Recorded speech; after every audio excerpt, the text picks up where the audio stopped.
Assalamualaikum viewers, it's me Zubair.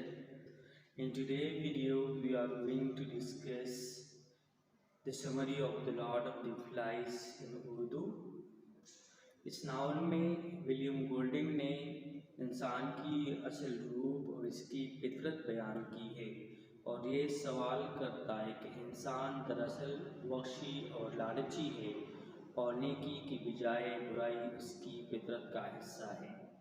इस novel पे इसको नोबेल प्राइज़ मिला क्योंकि उन्होंने इस नावल के ज़रिए इंसान की असल फितरत दिखाई दी। जहाज़ तबाह होने पर बेआबाद जजीरे पर ज़िंदगी गुजारने दिखाई। सबसे पहले बच्चों ने तहजीब याफ्ता होने की कोशिश की। इब्तिदा अच्छी थी और जल्द ही उसी में छुपी शैतानियत उभरना शुरू हो गई और लड़ाई सीखी और एक दूसरे को कत्ल करना शुरू की और इसी तरह बुराई ने नेकी पर फतह हासिल की। विलियम गोल्डिंग का कहना है कि अगर इंसान को आज़ादी मिल जाए तो एक जगह जन्नत नहीं बना सकता है बल्कि जहन्नम बनाता है और तामीर की बजाय वो बर्बादी करेगा। हमारे पास टू फिलासफर है। एक का कहना है कि इंसान फितरी तौर पर नेक है बल्कि सोशल आर्डर और समाजी निज़ाम इसको ख़राब करता है। दूसरे का कहना है कि इंसान फितरी तौर पर शर्री है यानी ईवल है और समाजी निज़ाम की ये जिम्मेदारी है कि शर को सर उठाने नहीं देंगे। विलियम गोल्डिंग का novel Lord of the flies दूसरी जंग अज़ीम के पस मंज़र में लिखा गया है। ये गोल्डिंग का पहला नावल था जो 1954 में शाया हुआ है। विलियम गोल्डिंग का कहना है अगर इंसानों पर एल्डर्स, लॉ, कोर्ट और पुलिस की तरफ से कोई चेक एंड बैलेंस नहीं होता तो ये इंसान वहशी बन जाते हैं। ये लड़कों की एक ग्रुप की कहानी है जिनकी उम्र गालिबन 6 साल से 12 साल के दरमियान है। इंतज़ामिया ने एटमी हमले के ख़तरे के पेश नज़र इन लड़कों को शहर से किसी महफूज मकाम पर मुंतकिल करने का फैसला किया। वो हवाई जहाज़ जो उनको लेके जा रहा था तबाह हो जाता है और एक गैर आबाद जजीरे पर गिर जाते हैं। तमाम अमला मर जाता है लेकिन ये लड़के बच जाते हैं और जजीरे पर बिखर जाते हैं। नावल के आगाज़ में जिन किरदारों से हमारी मुलाकात होती है वो राल और पिगी है। राल एक जेंटल और सिविलाइज लड़का है।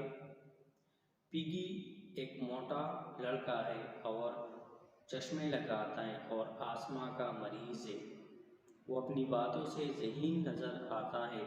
इसी दौरान वहाँ से एक कांच मिलती है। पिगी राल को कांच बचाने का तरीका बताता है। राल इसको बचाता है और मुख्तलिफ सिमतों से लड़के वहाँ इकट्ठा होना शुरू हो जाते हैं। एक सिमत से लड़कों का पूरा ग्रुप मुनज़्ज़म अंदाज से चलता हुआ वहाँ आता है। इस ग्रुप की लीडिंग एक लड़का कर रहा है जिसका नाम जैक मैरिड्यू है। ये रिलीजियस गीत गाने वाले लड़कों का ग्रुप है जिसे कोयर कहते हैं।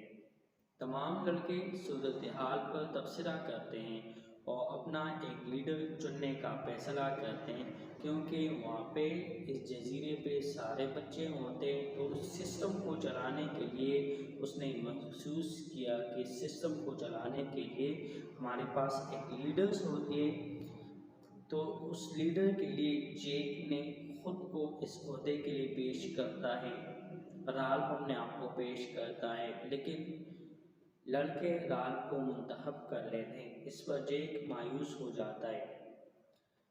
जेक को शिकारी के ग्रुप का सरबराह यानी लीडर बना देता है। पिगी लड़कों में मकबूल नहीं होता बल्कि वो ज़हीन लड़का है और राल को मुनासिब तजावीज़ देते हैं। राल, जेक और साइमन जजीरे की इन्वेस्टिगेशन के लिए जाते हैं। अपनी इस सयाह के दौरान उन्हें एक सूर नज़र आता है, जबकि जेक उससे मारने के लिए खंजर निकालता है।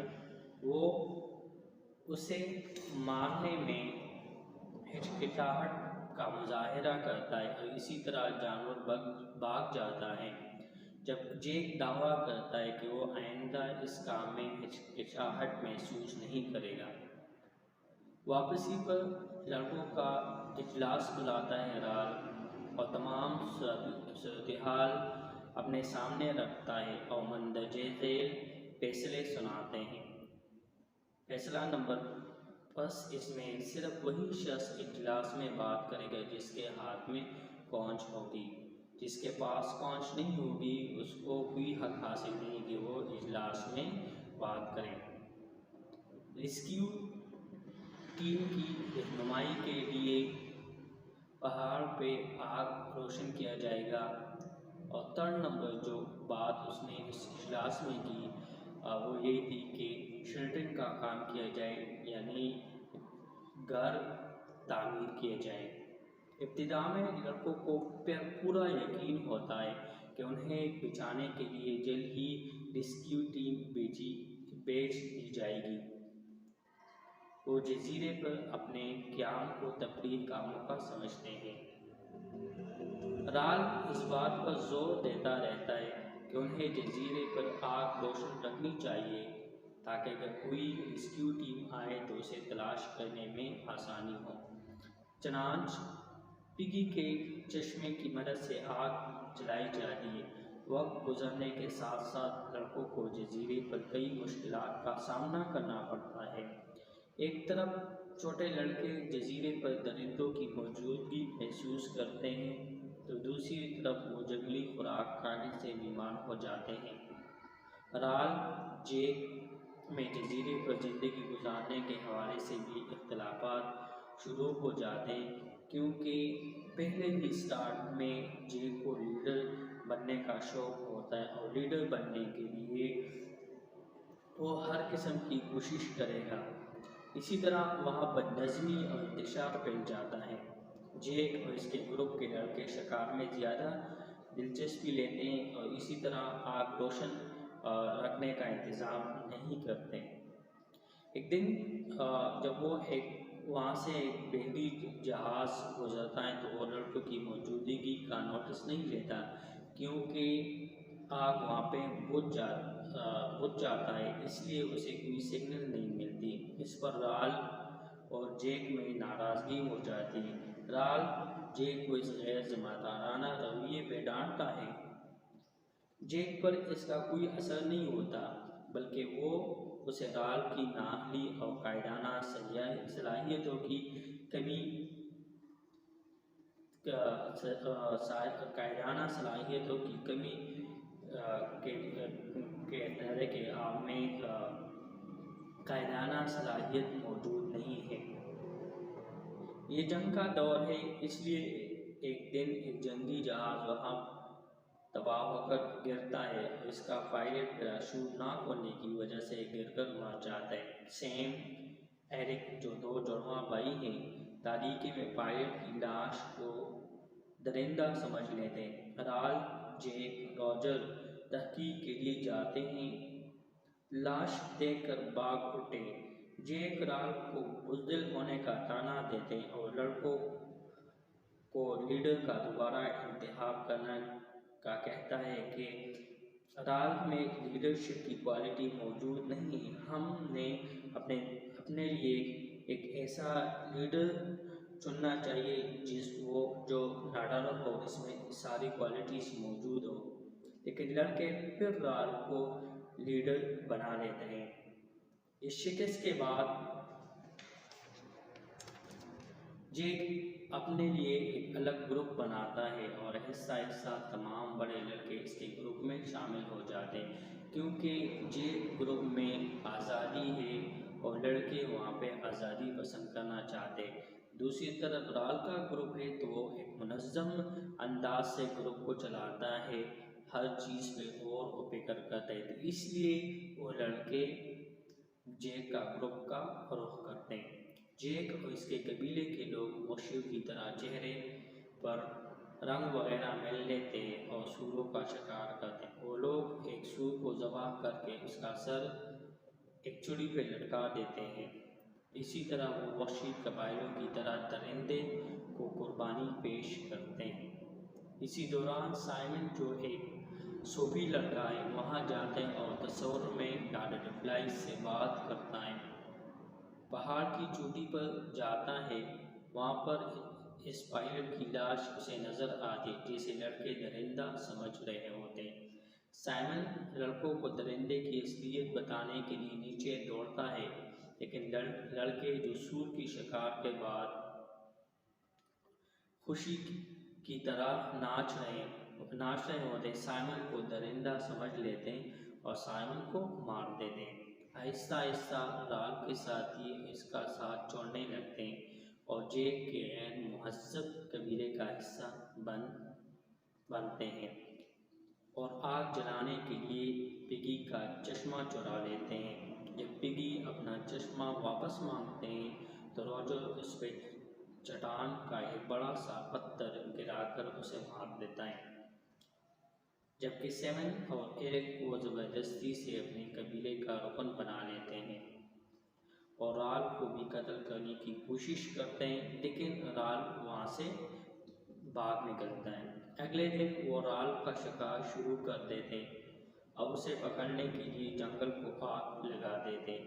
आग देखकर एक बहरी जहाज़ वहाँ से गुजरता है तो उसी तरफ आ जाता है। जहाज़ का एक अफसर साहिल पर आते हैं और यूं राल बच जाते हैं। इसी तरह वो राल जैसे जलाए रखने पर राल बहुत जोर देता था, उसको बचाने का जरिया बन जाते, लेकिन इसी दफ़ा ये हिफाजत के लिए नहीं बल्कि राल को कत्ल करने के लिए जलाई गई थी। राल न्यू ऑफिसर को देखकर चिल्ला चिल्लाकर रोने लगता है। दरअसल वो मासूमियत के खात्मे पर रोता है, इंसान की कल की तारीकी और अपनी दोस्त पिगी की मौत का मातम करता है। इसी तरह गोल्डिंग का ये कहना चाहता है कि इंसान दुनिया की तोहफत और तरस है और लालची है। वो अपनी ख्वाहिशात की तकमील के लिए अपनी बाइक का गला भी ढूंढता है और कहते हैं ना कि दुनिया में जो सबसे ख़तरनाक नशा होते हैं वो ताकत की नशा होता है और ताकत को हासिल करने के लिए बंदा हर चीज़ को मोड़ लेता है। इसने तहजीब का जो दोबारा का है, दरअसल वो अंदर से दरिंदा है और इत्तेकाई नाजिल ट्रेक करने का बावजूद इस दरिंदगी में कोई कमी नहीं बल्कि इजाफा हुआ है। ये क्यों इजाफा हुआ है कि वहाँ पे कोई चेक एंड बैलेंस नहीं होता। वहाँ के जो लोग हैं वो अपने आप को सिविलाइज समझते हैं, लेकिन इंसान जो फितरी तौर पर ईवल है, अगर इसके ऊपर कोई चेक एंड बैलेंस नहीं होता तो ये वहशी बन जाते हैं।